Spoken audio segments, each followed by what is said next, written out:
अस्सलाम वालेकुम व्यूअर्स, उम्मीद है आप सब लोग खैरियत से होंगे। व्यूअर्स, आज हम दोबारा गुफ्तगू करेंगे पाक कतर तकाफुल। और पाक कतर तकाफुल की स्कीम है माहाना बचत एंड तकाफुल फ्लेक्सी प्लान। इस पे गुफ्तगू होगी। इसके अलावा क्वेश्चन एंड आंसर का सेशन होगा। ये वो सवालात हैं जो हमारी पिछली वीडियो के हवाले से हमारे व्यूअर्स ने हमसे किए हैं। तो वीडियो अपने सवाल जवाबात और दूसरी तफसील को शुरू करने से पहले एक चीज़ को हम वाज़ेह कर दें कि हमारा पाक तकाफुल से कोई निजी ताल्लुक नहीं है, ना ही हम उनके बिहाफ पे कोई गुफ्तगू करते हैं। ये एक स्कीम हमने देखी और हमने कहा कि इसको आपसे मुतारुफ करा दें। अगर आप इसको जो भी समझते हैं तो उसके हिसाब से आप अपने जो भी एडवाइज़र है उससे गुफ्तगू करें, उससे डिस्कस करें और जो वो फैसला करे उस फैसले के मुताबिक काम करें। तो सबसे पहले हम मुस्तफ़ा साहब से यही सवाल करेंगे कि पाक तकाफुल जो है इसका स्ट्रक्चर क्या है, इसके डायरेक्टर कौन है, उनका ताल्लुक कहाँ से है और इसमें मेजर शेयर किनका है। जी मुस्तफ़ा साहब।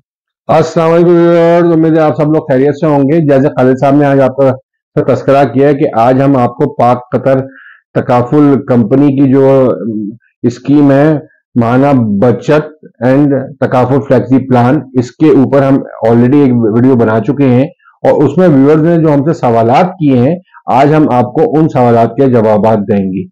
तो इसमें सबसे पहला जो सवाल हमसे जनरली किया गया वो है कि पाक कतर तकाफुल का बैकग्राउंड क्या है, इसमें किन की शेयर होल्डिंग है, इनके जो मेन डायरेक्टर हैं इनका ताल्लुक कहां से है और क्या ये एक कंपनी जो है ये एक स्टेबल कंपनी है कि नहीं है। तो सबसे पहले मैं इस बात का जवाब आपको बड़ी तफसील से देना चाहता हूं कि ये जो कंपनी है ये SECP से रजिस्टर्ड है और इसमें जो कंपनीज की इन्वेस्टमेंट है इसमें पाक कतर का जो होल्डिंग कंपनी आप समझ लें या जो इनकी पेरेंट कंपनी है उसकी कंपनीज की इसमें होल्डिंग मौजूद है। तो इसमें अब मैं आपको वन बाय वन बताता हूं कि इसमें होल्डिंग जो है किन किन कंपनीज की है। इसमें सबसे पहले जो है पाक कतर इन्वेस्टमेंट प्राइवेट लिमिटेड है, उसकी 34.58% की होल्डिंग है। दूसरी है कतर इस्लामिक इंश्योरेंस कंपनी, इसकी है 10.97% की होल्डिंग। फिर कतर इंटरनेशनल इस्लामिक बैंक है, उसकी होल्डिंग है 9.95%। फिर एक इसमें जो कंपनी है जो मेन लाइफ की इंश्योरर है, इंटरनेशनल लाइफ इंश्योरर है, उसका भी इसमें होल्डिंग शामिल है। और इसके अलावा इसके जो मेन डायरेक्टर हैं, इसके मेन डायरेक्टर जो है शेख अली बिन अब्दुल्ला हैं, जो कि कतर रॉयल फैमिली के मेंबर हैं। तो इसका सारा बैकग्राउंड मैंने आपको कंपनी का मेन बता दिया और ये भी आपको बता दिया कि इसमें होल्डिंग किस किस की है। अच्छा, ये तमाम चीजें जो है हमें गूगल से रिसर्च करने पे मिली हैं हमें। तो इन सब चीजों को देखते हुए कंपनी का बैकग्राउंड जो उसमें है स्टेबल लगता है। इन सब तमाम चीजों को देखते हुए इसमें जो शेयर होल्डिंग्स है इसमें आपका जो इनकी पेरेंट कंपनी है पाक कतर है उसकी सारी होल्डिंग मौजूद है और इनके जो मेन डायरेक्टर है उनका भी रॉयल कंपनी जो फैमिली है उससे इनका ताल्लुक है। तो ये कंपनी एक स्टेबल कंपनी लगती है। और ये भी मैं आपको यह बताता चलूं कि ये जो 2007 से काम कर रही है हमारे मुल्क में और ये एक तरह से पाइनियर कंपनी है जिनको सबसे पहले तकाफुल का लाइसेंस दिया गया था। जी खालिद साहब। अच्छा, इसमें मुस्तफ़ा साहब एक हमारे जो व्यूअर्स हैं उनकी तरफ से ये भी सवाल आया था कि गवर्नमेंट की इसमें कोई गारंटी है।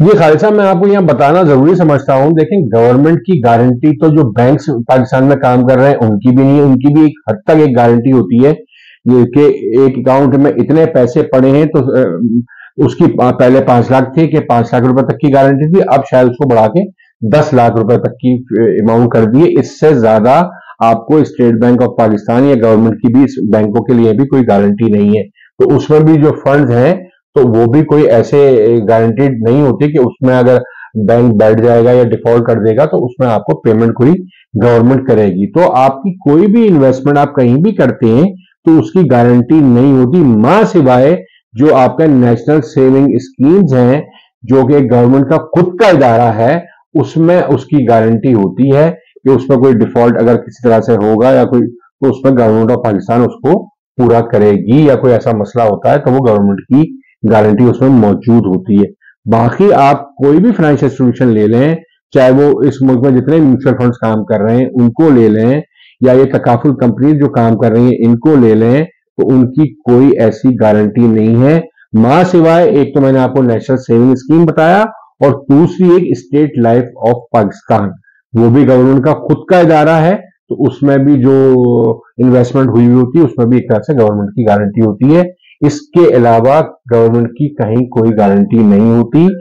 जो कंपनियां काम कर रही होती हैं वो सब कंपनियां SECP से रजिस्टर्ड होती हैं, उनके फिर अपने कंट्रोल्स होते हैं, उसके अपने चेक एंड बैलेंसेस होते हैं, अपने ऑडिट्स उनके हो रहे होते हैं, उनके अपने डायरेक्टर्स काम कर रहे होते हैं, तो अब उसकी अपनी मैनेजमेंट होती है। ये तमाम एक उसके तहत चल रहे होते हैं इदारे, एक कंट्रोल मैकेनिज्म के तहत चल रहे होते हैं, मगर इसमें गारंटी किसी की नहीं होती है। तो इसमें जो भी इन्वेस्टमेंट आप करते हैं उसमें ये नहीं है कि अगर वो कंपनी डूब जाती है तो उसमें आपको गवर्नमेंट को उसमें आपको जो उसके नुकसान हुआ है उसका गवर्नमेंट पूरा करेगी, ऐसी कोई इसमें सिलसिला नहीं होता है। अच्छा, कुछ हमारे व्यूअर्स ने जो कि पाक कतर तकाफुल के ही हैं, तो उसमें उनकी इन्वेस्टमेंट है, उन्होंने कुछ गिला किया है कि पिछले 2-1 साल में उन्हें अच्छा रिटर्न नहीं मिला, तो उसकी क्या वजह हो सकती है? ठीक है खालिद साहब, जहां तक मेरी उस टाइप की व्यूअर से थोड़ी सी बातचीत भी हुई है, जो मैं उसको एनालाइज करने की कोशिश की, कि वो हमारे चैनल पे आके उन्होंने कमेंट्स भी किए हैं कि ये इदारे ने हमें कुछ सालों पहले हमने इन्वेस्टमेंट की थी पाक कतर में, तो उन्होंने हमें कोई रिटर्न नहीं दिया। तो असल में वजह क्या थी कि उन्होंने जो भी इन्वेस्टमेंट की थी वो इन्वेस्टमेंट जो थी वो आपकी इक्विटी मार्केट में हुई थी, इन्वेस्टर की मतलब जो भी उसने इन्वेस्टर ने कहा था उन्होंने, और ज़ाहिर पाक कतर वालों ने वहां इन्वेस्टमेंट की थी, जहां तक मैं समझता हूं। तो वहां पिछले 3 साल पहले, लास्ट 1 साल को छोड़ दें, उससे 2 साल पहले या 3 साल पहले तक स्टॉक मार्केट में कोई रिटर्न्स अच्छे नहीं थे, बल्कि स्टॉक मार्केट में डाउनफॉल ही हो रहा था। तो पाक कतर क्या, इसमें जो भी इदारे मौजूद थे, चाहे उसमें म्यूचुअल फंड्स भी थे, उन्होंने कोई खास रिटर्न किसी को नहीं दिया था, इसलिए कि स्टॉक मार्केट डाउनवर्ड चल रही थी, उसमें माइनस ही पॉइंट्स हो रहे थे और कोई उसमें गेन का सवाल ही नहीं पैदा हो रहा था। तो उन कंपनीज ने भी कोई रिटर्न नहीं दिया। तो अगर उस वक्त इन्वेस्टमेंट आपकी पाक कतर के हवाले से भी अगर इक्विटी मार्केट में हुई भी थी, तो वहां पे भी इन्वेस्टर को कोई रिटर्न नहीं मिला या बहुत ही नॉमिनल रिटर्न मिला। तो इस वजह से लोग गिला जरूर कर रहे हैं, मगर ये जाहिर है जिस जगह जिस मार्केट में उसने इन्वेस्टमेंट की थी वहां से जब रिटर्न ही नहीं बना, तो वो अपने इन्वेस्टर को रिटर्न कहां से देते। तो इसमें पाक कतर का तो मेरे ख्याल से ऐसा कोई खास वो नहीं है, कसूर नहीं है, सिचुएशन सब पे ही आई है। और वो आप मैं नाम क्या लूं, सारे म्यूचुअल फंड्स, सारे बैंक या सारे इदारे, सबके साथ यही हुआ था कि उसमें कोई आपको इक्विटी मार्केट से उस वक्त किसी ने भी रिटर्न नहीं बनाया था। तो उसकी वजह ये थी। और कोई खालिद साहब सवाल? अच्छा, एक ये भी है कि इनकी मेजर इन्वेस्टमेंट कहाँ है? अच्छा, मैं आपको अब ये बताता चलूं कि अब इसमें उस तरह का कोई सिलसिला नहीं है। अब इनकी यहाँ पे जो ये स्कीम, जिस स्कीम की हम बात कर रहे हैं, माना बचत स्कीम जो है इनकी, इसमें सारी इन्वेस्टमेंट जो है ना इनकी मनी मार्केट में अपने म्यूचुअल फंड्स के अंदर है। और इसमें आपको मालूम है मनी मार्केट फंड जो होते हैं इनमें आपका बहुत ही लो रिस्क होता है। इसमें सुकूक में इन्वेस्टमेंट होती है या बैंकों में, इस्लामिक बैंकों में इन्वेस्टमेंट हुई हुई होती है, और उसी से ये जो रिटर्न आ रहा है इसी से वो मंथली आपको रिटर्न दे रहे हैं। अगर वो ऐसे हाई रिस्क में इन्वेस्टमेंट कर देंगे तो आपको मंथली रिटर्न वो नहीं दे सकते। तो अब इसमें वो वाला सवाल पैदा नहीं होता कि इन्होंने किसी हाई रिस्क में इन्वेस्टमेंट की भी है और वहां से नुकसान हुआ है तो फिर इन्वेस्टर को भी नुकसान हो रहा है। तो इसमें आपका सिलसिला सारा जो है इनकी इन्वेस्टमेंट वो मनी मार्केट फंड में है, जिसमें लो रिस्क होता है, और इसमें इन्वेस्टमेंट करने के बाद जब भी वो आपको हर महीने मुनाफा दे रहे हैं। तो अब इंशाल्लाह वाली सूरत हाल इसमें पेश नहीं आएगी। आप अच्छा, एक सवाल और है कि लोग बहुत थोड़ा कंफ्यूज हैं, वो कहते हैं हर जगह तो विदहोल्डिंग टैक्स है, तो इनके यहाँ विदहोल्डिंग टैक्स नहीं है, तो उसकी क्या वजह है? असल में जो इंश्योरेंस कंपनीज हैं ये कहीं भी आपका विद होल्डिंग टैक्स नहीं काटती। आप इसमें जो भी इन्वेस्टमेंट करते हैं, इसमें आपको जो भी रिटर्न मिलता है, इस पर विद होल्डिंग टैक्स नहीं होता। इनको एक तरह से ये सहूलत दी गई है कि इस पे आप विदहोल्डिंग टैक्स नहीं काटेंगे। इसी सहूलत के तहत वो इन्वेस्टर से टैक्स नहीं काटती है। अच्छा, एक सवाल और पूछा है, क्योंकि इनके तकाफुल में एक फैसिलिटी बहुत अच्छी है कि अगर आपके पास कोई अमाउंट आ गई तो वो आपने वहाँ इन्वेस्ट कर दी और जब मर्जी आया तो उसको निकाल लिया। तो व्यूअर्स ये पूछ रहे हैं कि फ्रीक्वेंट, यानी कि हमने निकाला, मुनाफा आ गया, तो इस तरह करेंगे तो इसमें हमें नुकसान है कि फायदा है? असल में यहाँ जनरली ये सवाल हमसे पूछा गया है कि अगर हमारे पास एक्स्ट्रा मनी आ जाती है, हमारा कैश फ्लो किसी इन्वेस्टर का अच्छा हो जाता है और वो आगे इसमें इन्वेस्टमेंट करता है, तो मैं यहाँ आपको बताता चलूं, अगर आप लाते हैं इसमें इन्वेस्टमेंट डालते हैं तो उस वक्त आपका फ्रंट एंड लोड इस पर कटेगा और फिर आप उसको फ्रीक्वेंटली निकालना चाहते हैं, मतलब आप 15-20 दिन के लिए, महीने 1.5 महीने के लिए पैसे आपके पास सरप्लस थे और आपने लाके यहाँ इन्वेस्टमेंट की, तो उस पर आपका फ्रंट एंड लोड कटेगा और आपको हो सकता है कि पहले 1-8 महीने में वो रिटर्न इतना ना हो जिससे आपका वो जो आपका फ्रंट एंड लोड कटा है वो भी आपका ऑफसेट हो सके, तो फिर आपको नुकसान होगा।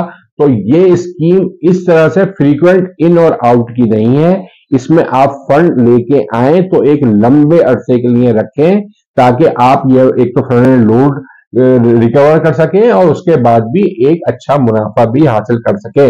तो इसमें जरूरी है कि आप की प्लानिंग लॉन्ग टर्म की ही होनी चाहिए, वरना इसमें आप इस तरह 15-20 दिन के लिए फंड लेके आ गए और 15-20 दिन बाद पैसे निकाल लिए तो उसमें आपको नुकसान हो सकता है या आपका रिटर्न बहुत कम बनेगा, तो इसका कोई खास फायदा इन्वेस्टर को नहीं होगा।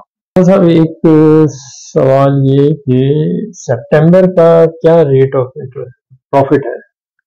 देखें, ये आपका जो अध्ययन का सितंबर का जो उन्होंने प्रॉफिट दिया है वो है 17.27% पर एनम के हिसाब से अगर आप निकालते हैं रेट, तो इनका रेट है 17.27% जो उन्होंने सितंबर में रिटर्न दिया है अपने इन्वेस्टर को।